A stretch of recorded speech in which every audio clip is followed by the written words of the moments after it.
बिस्मिल्लाहिर्रहमानिर्रहीम, अस्सलाम वालेकुम। उम्मीद है आप सब खैरियत से होंगे, जहाँ भी होंगे खुश होंगे। नाज़रीन, डी चौक में मुबैना तौर पर जिस तरह लोगों को मारा गया है और लोग अपने अपने फ़िक्र जो है वो शो कर रही है कि इतने इतने लोगों को मारा गया है,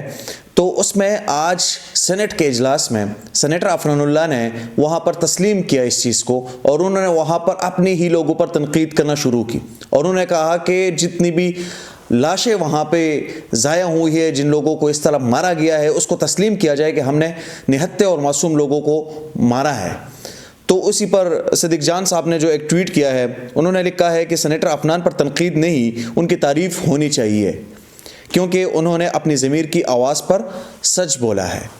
अफनानुल्लाह ने जो वहाँ पर डी चौक में जो कुछ हुआ उसी के हवाले से आज सेनेट में ये तकरीर की। उसके साथ साथ काशिफ अब्बासी साहब के शो में मुहतरमा ज़रताज गुल साहिबा जो है, जिनका ताल्लुक़ पाकिस्तान तहरीक इंसाफ से है, उन्होंने वहाँ पर बात की और उन्होंने कहा कि काशिफ साहब, आपका शो बंद हो जाएगा अगर मैं आपको यहाँ पर वीडियोज़ दिखाना शुरू करूँ, आपका शो ही नहीं चलेगा। क्योंकि वहाँ पर मुझे डेरा गाजी खान जाने से भी रोक दिया गया कि वहाँ पर आप फतेहानी भी ना करें, मुझे रोक दिया जाता है वहाँ जाने से। और ये जो मेरे पास मेरे मोबाइल में वीडियोस है, मैं ये दिखा ही नहीं सकती, अगर मैं ये दिखाऊंगी तो आपका शो ही बंद हो जाएगा। और ये उनके वहाँ पर बहुत ज़्यादा जज्बात से भरी गुफ्तगू जो है उन्होंने वहाँ पर उनके शो में की। उसके साथ साथ नाज़रीन, अवामी नेशनल पार्टी के सेनेटर अहमद वली ख़ान और अवामी नेशनल पार्टी के सरबरा अहमद वली ख़ान साहब ने आज सेनेट में तकरीर की और तकरीर में बहुत ज़्यादा अपने जज्बात पर एक किस्म के काबू न रख सके और उन्होंने बहुत जज्बाती तकरीर की। वहाँ पे उन्होंने उनके जो तकरीर का कुछ हिस्सा है वो ज़रा मैं आप लोगों के साथ शेयर करता हूँ। तो इनको हम ताकत देते जाए और फिर ये अपने आप को आका और आवाम को ग़ुलाम समझे। DGISPR किस हैसियत से पख्तूनों के वसाइल बारे बात करता है कि ये कुदरती वसाइल क्या आप जहेज़ में लाए हैं। DGISPR फौरी तौर पर पख्तून कौम से माफ़ी मांगे, बिल्कुल ये कुदरती वसाइल हम जहेज़ में लेकर नहीं आए, ये वसाइल इस ज़मीन में है जहाँ हम पैदा हुए हैं और इस पर हमारा हक़ है। ये कौन होते हैं और किस हैसियत में हमारे वसाइल चोरी करते हैं। अगर माफ़ी नहीं मांगी गई तो फिर सब के सामने इनकी पूरी तारीख़ में खोलूँगा। अहमद वली साहब ने ये जो बात है उन्होंने ये बात की है और उन्होंने कहा कि ये जो जितने भी पख्तूनख्वा के वसाइल है ये हमारे अपने ही वसाइल है, हम ये जहेज़ में तो नहीं ले गए, लेकिन इन वसाइल पर हक़ भी हमारा है क्योंकि ये ज़मीन हमारी है। इसके साथ साथ नाज़रीन, आज कुछ और देखने को मुझे मिला है और वो बहुत इम्पॉर्टेंट है आप लोगों के सामने मैं रखूँ, क्योंकि TTP की बात जब आती है लोग कहते हैं कि मिलिटेंट ग्रुप है, उसके हवाले से कई बातें हो जाती है, लेकिन आज TTP के साथ एक और तंजीम को जोड़ दिया गया है और उस बंदे का भी जिक्र करूंगा और उस इशू का भी जिक्र करूंगा। हसन अयूब खान रिपोर्टर है एयरवाई के और बहुत ज़्यादा नून लीग के साइड पे नज़र आते हैं, PTI के ख़िलाफ़ नज़र आते हैं, लेकिन उसमें फिर देखते नहीं है कि मैं किस तरह की इन्फॉर्मेशन दे रहा हूँ। और उन्होंने एक शो में तज्जिया देकर उस शो में बैठ के उन्होंने जब TTP का नाम लिया, TTP के नाम के साथ उन्होंने पख्तून तहफ़्फ़ुज़ मूवमेंट का भी नाम लिया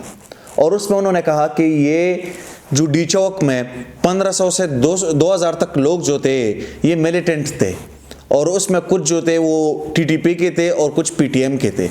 मुझे आप ये बताइएगा कि ये PTM कब से मिलिटेंट ग्रुप बन गई है।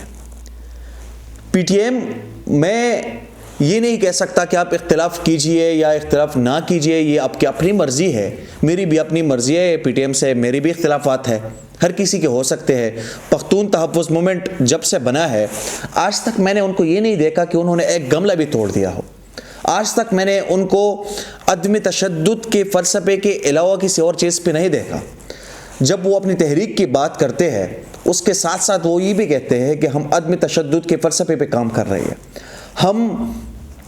मुतशद्दिद नहीं हो सकते, हम अपने आराम से सकून से अपने तहरीक को ऐसे ही चलाएंगे और अपने हुकूक के लिए अपने वसाइल के लिए जंग लड़ते रहेंगे, लेकिन मज़ाहमत करेंगे और वो मज़ाहमत हम पुरअमन करेंगे। अगर एक बंदा ये कहता है कि मैं अपनी जद्दोजहद पुरअमन रखूँगा और मैं अपने वसाइल के हुसूल के लिए कोशिश करता रहूँगा, जद्दोजहद करूँगा, तो उसको आप मिलिटेंट कैसे कह सकते हैं? حسن ایوب خان شو میں بیٹھ کے اس طرح کے تقریر تو جاڑ دیتے ہیں، لیکن بعد میں ان کو یہ نہیں پتہ چلتا کہ یہ جن کو میں نے ملیٹنٹ کہا ہے کیا یہ سچ میں ملیٹنٹ ہے یا نہیں ہے۔ ٹی ٹی پی کا تو آپ نے نام لے لیا، لیکن پختون تحفظ مومنٹ کب سے ملیٹنٹ ہو گئی ہے جن کا آپ ایسے نام لے رہے ہیں کہ یہ تو ملیٹنٹ لوگ تھے اور پی ٹی آئی کے ساتھ مل کے آئے ہیں۔ پھر پختون تحفظ مومنٹ کا لوگوں کا ان کا پاکستان تحریک انصاف کے لوگوں کے ساتھ کیا تعلق تھا کہ وہ یہاں پر آئے اور ان کے احتجاج میں شامل ہوئے اور پھر وہ آپ ان کو ملیٹنٹ بھی کہہ رہے ہیں۔ وہاں پر لاشوں کا ذکر کر رہے تھے، وہاں پر جو کچھ ہوا ان کا ذکر کر رہے تھے، اسی میں یہ سب کچھ بھول گئے کہ ایک ایسی تحریک کا نام لے رہے ہیں جنہوں نے صرف پرامن ہونے کا دعویٰ کیا ہے، جنہوں نے عدم تشدد کا ذکر کیا ہے، جنہوں نے اپنے وسائل کی حصول کے لیے پرامن رہنے کا سب کو کہہ دیا ہے کہ ہم پرامن ہی رہیں گے جب تک ہمارے حقوق ہمیں نہیں ملیں گے، اس وقت تک ہم جدوجہد کرتے رہیں گے لیکن ہم پرامن ہوں گے۔ حسن ایوب خان ایسی ہی نون لیگ کے طرفداری کر کے اور ان کی جانب ہو کے وہ یہ سب کچھ بھول جاتے ہیں کہ میں اگر تحریک انصاف کے خلاف بات کر رہا ہوں، ان کے ساتھ آپ کا اختلاف ہے فار ایگزامپل، تو اسی میں آپ کسی اور کو کیسے بلیم کر سکتے ہیں، کسی اور پہ یہ ایک قسم کا الزام لگا سکتے ہیں کہ آپ جو ہے ملیٹنٹ ہے۔ ملیٹنٹ بہت بڑا ورڈ ہے، یہ ہم ہر کسی کے لیے نہیں استعمال کر سکتے جس طرح وہ استعمال کر رہے ہیں۔ انشاءاللہ ایک اگلے ولاگ میں دوبارہ آپ لوگوں سے ملاقات ہوتی ہے۔ بہت شکریہ۔